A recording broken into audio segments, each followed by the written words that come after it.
My name's Andrew Cushin, I'm 20 years of age and I come from right here in Newcastle. I live in Heaton, so I live about a 10-minute drive from this beautiful Gosforth Park that we're playing.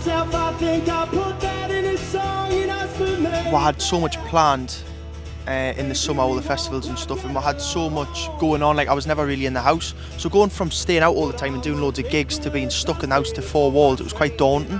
We were starting to get to the point where, at least in the East End of Newcastle, people were starting to recognise at least my name, do you know what I mean? Not necessarily my face, but people were starting to, Andrew Cushin was becoming a bit of a word of mouth, do you know what I mean? In going from that to then no gigs, that's it, like everybody's stuck in the house, and I was worried that the hype and the momentum that we're starting to build was going to drastically fade out, do you know what I mean? But it's amazing to be back on the stage, it's absolutely amazing to be, and I mean this is the biggest stage I've ever played as well, do you know what I mean? I don't even think I've hit 50 gigs just yet, so I think like for less than 50 gigs to be playing on a stage this size is just absolutely amazing.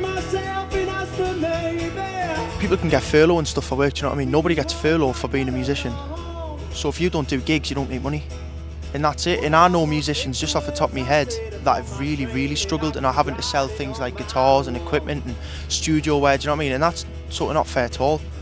But I certainly think things like this are the future, 100%. I mean, if we can get more of these, like up and down the country, it'll just be, I think we'll see a whole different dynamic to the whole music industry, and hopefully we can keep gigs going.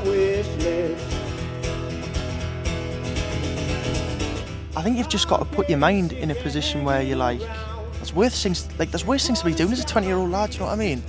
Like, I've came from working a job that I wasn't particularly happy with, in a lifestyle that I wasn't particularly happy with, to now travelling up and down the country, playing gigs to people that have never heard me music, and I'm being able to share an art which only a select few people can do you know what I mean?